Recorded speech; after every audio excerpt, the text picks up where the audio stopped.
अस्सलाम वालेकुम व्यूअर्स, कैसे हैं आप सब। आज की जो मेरी वीडियो है वो स्पेशली फ़ीमेल्स के लिए है और मैं जिस वीडियो के साथ आज हाज़िर हूँ वो है पीरियड्स पेन, जिसको हम मेडिकल लैंग्वेज में डिस्मेनोरिया भी कहते हैं।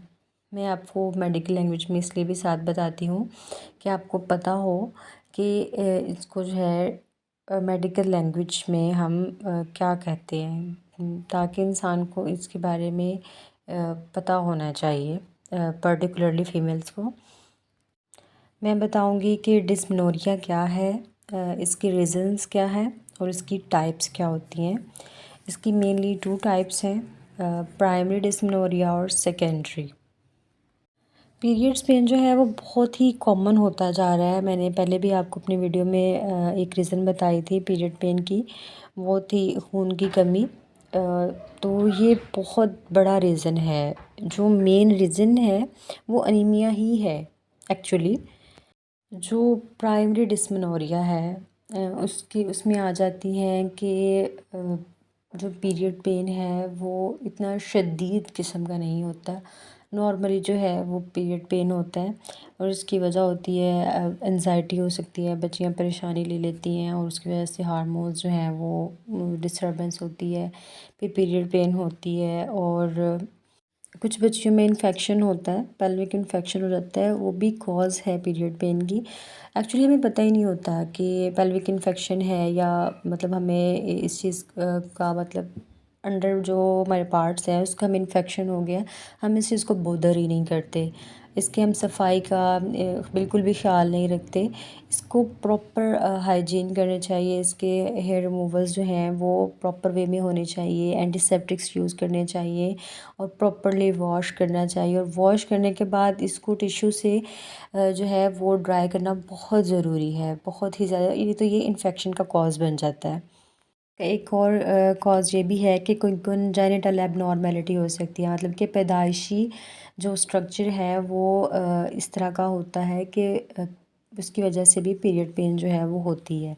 और जो ये मैं आपको अब बताने वाली हूँ ये शादीशुदा ख़वातीन के लिए है। जो मैरिड गर्ल्स हैं उनमें भी पीरियड पेन हो रहा है तो हो सकता है अगर वो उसने आईयूडीज़ मतलब इंट्रायूट्राइन डिवाइसेस जो हम रखवा लेते हैं में वक्फ़े के लिए, जो डिवाइसेस रखी जाती हैं जैसे कॉपर टी हो गया और वो रिंग रखवा लेती हैं जिसको छल्ला बोलते हैं इस तरह से, तो ये जो है ये भी कॉज़ बनती हैं पीरियड पेन का।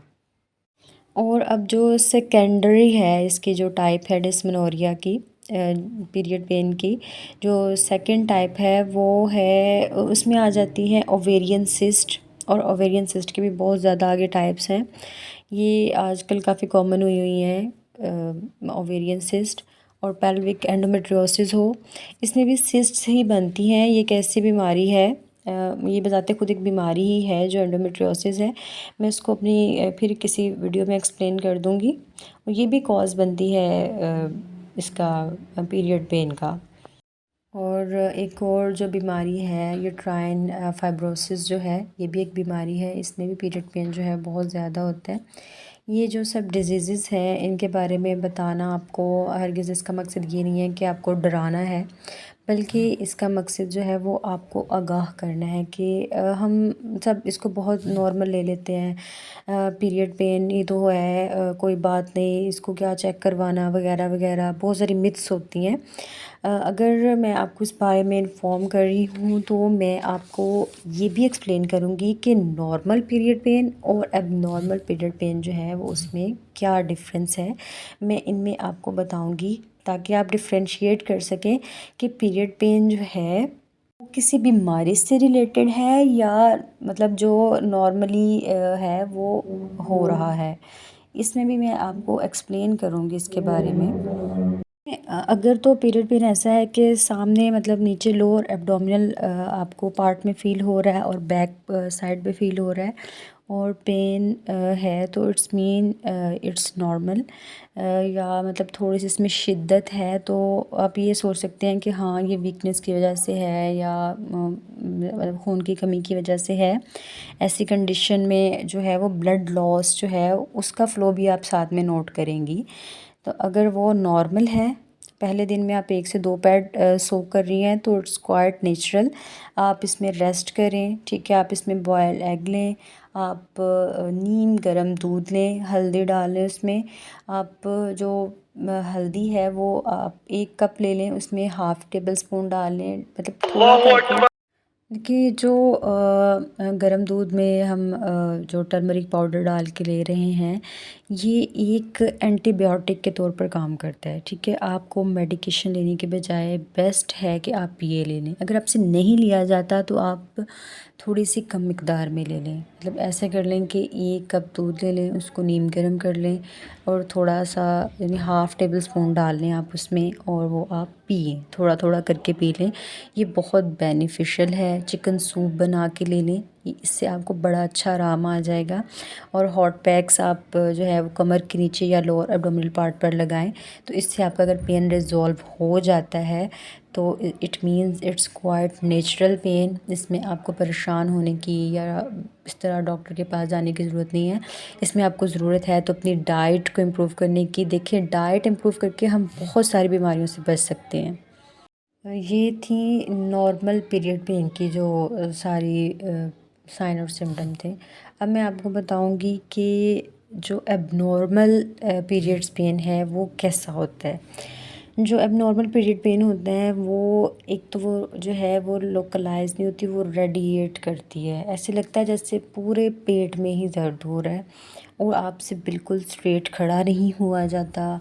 आपका जो है बॉडी टेम्परेचर बहुत लो होना स्टार्ट हो जाता है, वॉमिटिंग होती है आपको। इस कदर पेन होता है, इस कदर शदीद पेन होता है कि वॉमिटिंग के साथ साथ आप बेहोश हो जाती हैं। और पेन का आपको जो है वो इंजेक्शन ही लेना पड़ता है, तो फिर जाके आपको उससे रिलीफ़ मिलता है। और साथ में फ़्लो भी बहुत ज़्यादा है, ठीक है। जो ब्लीडिंग का जो फ़्लो है वो बहुत ज़्यादा है। तो आप प्लीज़ प्लीज़ इसमें घरेलू टोटके बंद करें और इसमें आप डॉक्टर से रजू करें।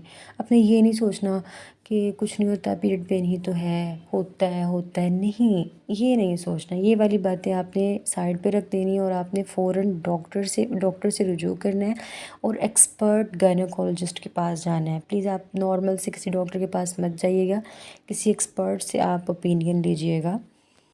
मैंने बहुत ज़्यादा देखा है कि पेरिफ्रेज़ में मोस्टली मैंने ये देखा है कि फ़ीमेल्स जो हैं वो इस चीज़ को बॉदर ही नहीं करती। उनकी बच्चियों को पेन हो रहा है तो वो कहती हैं कोई मसला नहीं है, तुम लेट जाओ, आराम कर लो, तो ठीक है। तुम अंडा बॉयल कर, तब अंडा बॉयल करके दे देना होता है। लेकिन नॉर्मली हम डाइट में जो है वो अंडा बॉयल करके बच्चों को नहीं खाने देते। गर्म और ठंडे का ये तसव्वुर जो है वो पैदा कर दिया हुआ है।